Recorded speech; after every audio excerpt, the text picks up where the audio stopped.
নমস্কাৰ, মই শান্তনু। আমাৰ চেনেলৰ দ্বিতীয়টো লং ভিডিঅ'লৈ আপোনালোকক স্বাগতম জনাইছোঁ। প্ৰায় 9টা বজাত লোকেশ্যন টাইমত পাবগৈ লাগে আৰু এইটো আহিছে চাওক এতিয়া। এইটো ফকটি আৰু কেমেৰামেনৰ ঘৰৰ অৱস্থা দেই। গোটেই চবফালে অকল কেমেৰা বস্তু। দৰকাৰ হোৱা সকলো বস্তুবোৰ বেগত ভৰাই গাড়ীখনৰ ওচৰলৈ আহিলোঁ। গাড়ীখন লৈ দুয়োটা ওলাই আহিলোঁ বিয়াঘৰলৈ বুলি। বগেনভেলিয়াও ফুলিলে, কিন্তু তুমিজনীকে এতিয়াও বিচাৰি পোৱা নাই দেই ৰাইজ। আহি প্ৰথমখন বিয়াঘৰ পালোহি।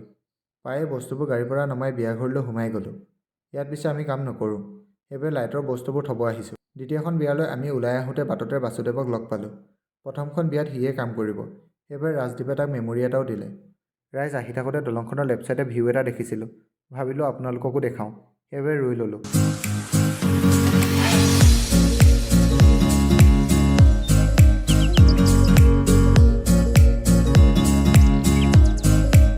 সোণাৰী চাপৰি চাৰিআলি পাই লেফ্ট ছাইডে সোমাই আহিলোঁ। প্ৰায় 200 মিটাৰমান অহাৰ পাছতে বিয়াঘৰ পালোহি। পাৰ্কিং কৰি গাড়ীখন দেখি এনেকুৱা লাগিছিল গাড়ীখনত যেন ধূলি নাই, ধূলিৰ মাজতহে গাড়ীখন আছে। বস্তুবোৰ উলিয়াই বিয়াঘৰলৈ সোমাই আহিলোঁ। পলিটিক্সৰ মাজত আমাৰ মৰমৰ জুবিনদাও হেৰাই যাব নেকি বাৰু? মন্ত্ৰী MLAবোৰৰ মতিগতিবোৰ দেখি কিন্তু এইকেইদিন এনেকুৱাই অনুভৱ হৈছে। আজিৰ দিনটো আমাৰ ঠিকনা ইয়াতে। লাইটবোৰৰ সৈতে পেণ্ডেলটো ধুনীয়াই হৈছে বাৰু আজি। কলপুলি আমদালি বন্ধাৰ পৰা আজি কাম আৰম্ভ কৰিলোঁ। পোৱালীকেইটা অহাৰ পৰা এটাই প্ৰশ্ন যে আমাৰ ছাতি নাই নেকি? সিহঁতৰ লগত ধেমালি কৰি ৰাজদীপেও ছেটআপ কৰি ল'লে। অলপ সময় পাছতে জোৰোণৰ মানুহবোৰ আহি পালেহি। নীতি নিয়মৰ মাজেৰে দৰাঘৰ মানুহবোৰ সোমাই আহি কইনা বহিবলৈ পাতি পাৰিলেহি। লাইটমেন মিছ XYZৰ সৈতে এয়া আজিৰ কইনা জোনমণি শইকীয়া। ভিতৰত ফটো কেইটামান মৰাৰ পাছতে কইনাৰ সমাজৰ মাজলৈ উলিয়াই আনিলে। কইনা সমাজত বহাৰ পাছতে জোৰোণৰ নীতি নিয়মবোৰ আৰম্ভ হ'ল। ভিডিঅ' এটা ল'লো হে লগতে।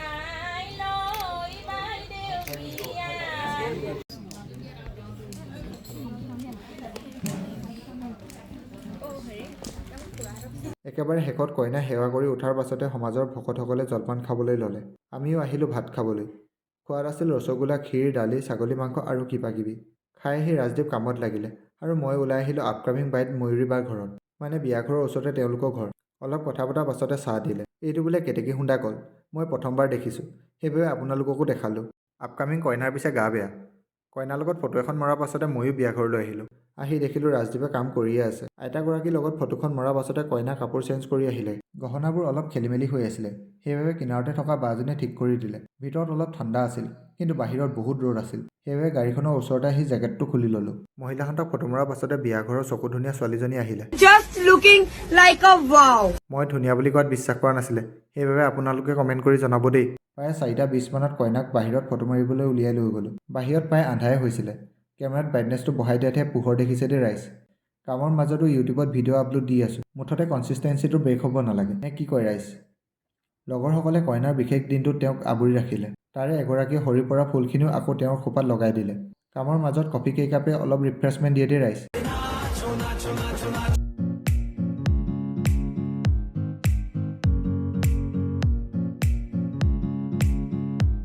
হিন্দী গানত কইনাৰ নাচিব পৰা নাছিলে, সেইবাবে বিহু লগাই দিলে।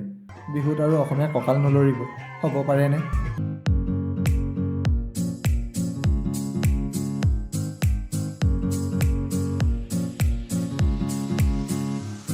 ঢোল, গায়ন, বায়ন সকলো বজাই কইনা পানী তুলিবলৈ আহিলে। তাৰ মাজতে ময়ো অলপ নাচি ল'লোঁ।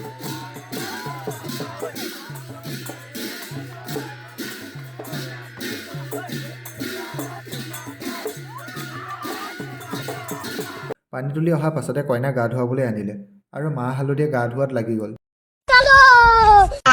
रोम रोम भाइयों सिस्टम पार देंगे। তাৰ মাজতে মই কইনাক সুধিলোঁ, বোলো কেইবছৰ ভাল পোৱা? আৰু কইনাই হাতেদিয়ে দেখালে 5 বছৰ ভাল পোৱা বুলি। ধুৱাই হোৱাত কইনাক মামায়েকে পিঠিত উঠাই ভিতৰলৈ আনিলে। দৰাক আদৰিব আহি ৰাজদীপৰ ঢোল বজাই বিহু কৰাত লাগি গ'ল। চকু ধুনীয়া ছোৱালীজনী যে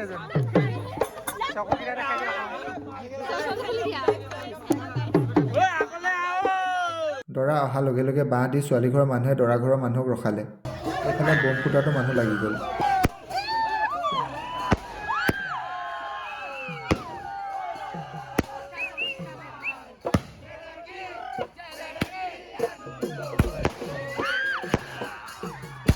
কইনা ঘৰৰ সন্মুখ পোৱাৰ লগে লগে চাউলৰ বৰষুণ আৰম্ভ কৰিলে।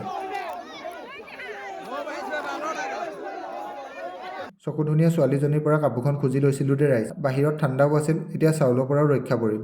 দৰাক আদৰা নীতি নিয়মবোৰ হোৱাৰ পাছতে দৰা আহি সমাজত বহিলেহি। ৰাজদীপ বহুত ফাৰ্ষ্ট ডে ৰাইজ। তাৰ মাজতে ছেটআপবোৰ খুলিলে, সেইপিনে দৰা বহিছেহে। তাৰ মাজতে দৰাঘৰ মানুহে ছোৱালী খুজিবলৈ আহিলে। ৰাইজ 2000 টকীয়া কাজিয়া এখন চাব দেই, আপোনালোকে দেখাই আছো ৰ'ব। এখন পুৰা 2000 টকাৰ লগত কাজিয়া লাগি আছে।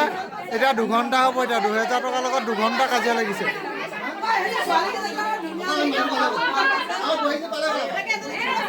জীয়ৰী সমাজে ছোৱালী উলিয়াই দিয়াৰ পাছত দৰা আৰু কইনাই বৰমালা পিন্ধাই বিয়া সম্পন্ন কৰিলে। ল'ৰাজন সোণোৱাল আছিল আৰু কইনা শইকীয়া। সেইবাবে চাগে কেৱল সমাজৰ আগত সেৱা কৰিয়েই বিবাহখন সম্পন্ন হ'ল। ভিতৰত দৰা কইনাক মাকে মাতি আনি জলপান খাবলৈ দিলে। বাবা কান্দিবা নে অলপ? দেখাত লগা নাই বা কান্দিবা যেন। প্ৰিয় মানুহজন পাইছা, একদম পুৰা ফূৰ্তিত আছে আৰু ন? এনে মানে ফূৰ্তি কিমান হৈছে? সুখটো চাগে আজি বুজাব নোৱাৰি নেকি? যাওঁতেও নেকাটে, যিটো মই দেখিছোঁ। এইটোকে কয় প্ৰেম জনমে জনমে ন? শেষত মাক দেউতাকক সেৱা কৰাৰ পাছতে মাকে কইনাক ঘৰৰ পৰা উলিয়াই দিলে।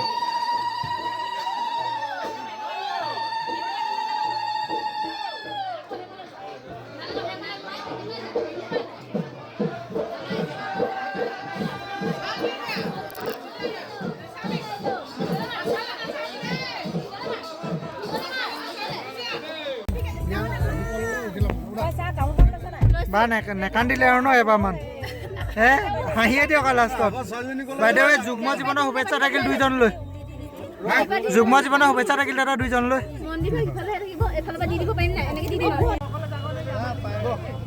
এখন বিয়াত পেকআপ ৰাইজ। এতিয়া অন্যখন বিয়ালৈ যাম এতিয়া। গাইছ এয়া দেখিলে নহয়, গাড়ী ষ্টাৰ্ট হোৱা নাই, কি কৰিলে নাজানো, এতিয়া ঠেলিবলৈ দিছে মোক। চাওক গাড়ী ৰূপ চাওক গাইছ, এয়া দেখিছে।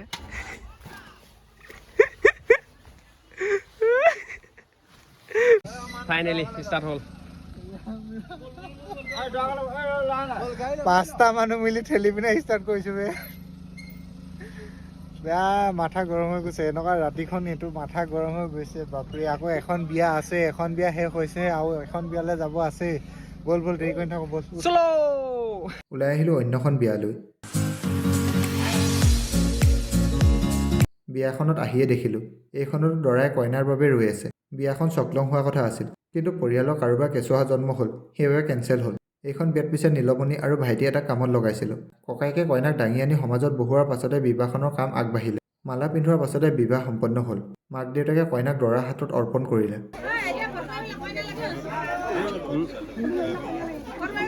কইনা উলিয়াই দিয়াৰ পাছতে আমিও ঘৰলৈ আহিলোঁ। ইমানখিনিলৈকে ভিডিঅ'টো চোৱাৰ বাবে অশেষ ধন্যবাদ জ্ঞাপন কৰিছোঁ। আপোনালোকে পাৰিলে like, comment, share and subscribe কৰি দিব। আৰু আগৰ ভিডিঅ'টোত ইমানখিনি মৰম দিয়াৰ বাবে বহুত আকৌ এবাৰ ধন্যবাদ জনালোঁ।